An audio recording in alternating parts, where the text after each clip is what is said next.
And now a magician's bread and butter, fanning.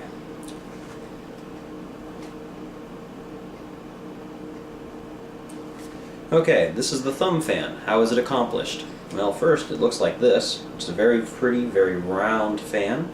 It's a relatively small fan in the world of fans, but it looks pretty. It's among the simpler ones to do, and it's very pretty to close.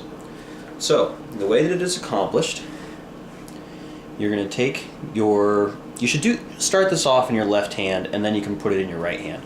The right hand is used for a completely different purpose. If you do this fan in your right hand, this is what you do to do the infamous blank fan, where you take a deck of regular cards and make all the faces blank. But that's when you do the fan in your right hand. Start it in your left. This is what you're going to show people. This is what looks pretty. This is the flourish. So you hold out your left hand.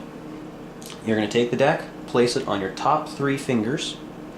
Okay, space down here at the bottom. Your thumb is going to connect the cards right there at the bottom of the circle. Try not to put your thumb flat and flush. That's going to make it more difficult.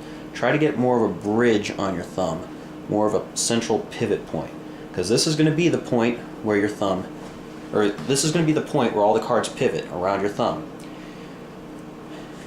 Your thumb is going to take the cards and it's going to bevel them. It's going to take the cards and it's going to push them and then pull them around in a circle. Now, this looks like junk, and this is probably more closely to what it's going to look like when you first start. This is generally what I look like if I do it slow. For me, it's easier to do it fast. My thumb just naturally knows the pressure. It's done it thousands of times by this point. So my thumb knows exactly how much pressure to put. How much pressure to put on this is simply going to take a matter of time. Your thumb is just going to take the cards and it's going to bevel them around until you get the fan. Pull them around in a circle.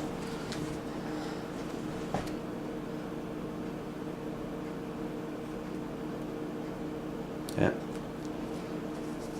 What's going to happen at first is you're going to look like this. Okay, don't get discouraged where you held your thumb on the side too much and only did a very shallow amount of cards, or you're going to do it too shallow and you're only going to pull the top few cards and leave this big chunk here at the bottom. That's okay. It takes a little time for the thumb to get used to it. But once the thumb does get used to it, you can get a very nice, pretty, even fan. Now, once you've figured out how much pressure it takes to do the fan, then you can start experimenting with other fingers. Like, I normally don't even use my thumb to make this fan anymore. I use my first finger.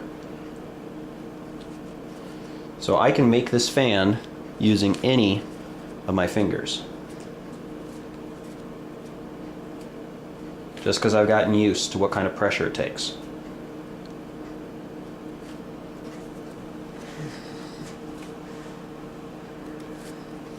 Now, closing the fan is just taking the fan. You can just take your other hand, place it here, and close the fan up. It's fine. There's nothing wrong with it. A lot of people do it. I prefer to close the fan with one hand. And then you can get some kind of cool effects that way. You can be like... That wasn't a very good one, but you get the idea. Yep. So the way that you close the fan, after you have your fan open, your middle finger is going to come and make a pivot point against your thumb. Your ring finger is going to come up to that corner that it's closest to touching, grab that corner and start pulling the cards down. And your other fingers are going to grab the cards and close them. I had a devil of a time when I first started this because I kept trying to push with that finger, and although that one closed pretty well, when I first started it didn't close at all. It was very, very tough for me and it frustrated me a lot. But once I figured out to take my ring finger, grab that corner, and use that to start the closure of the fan, it was a lot simpler, much easier to do, and I had a lot more fun with it. Opening the fan, closing the fan. Again, after the fan is open, middle finger comes in, makes a pivot point, ring finger grabs the corner, pulls it around, fingers square it up. And this will become more smooth as you go on. The thumb fan.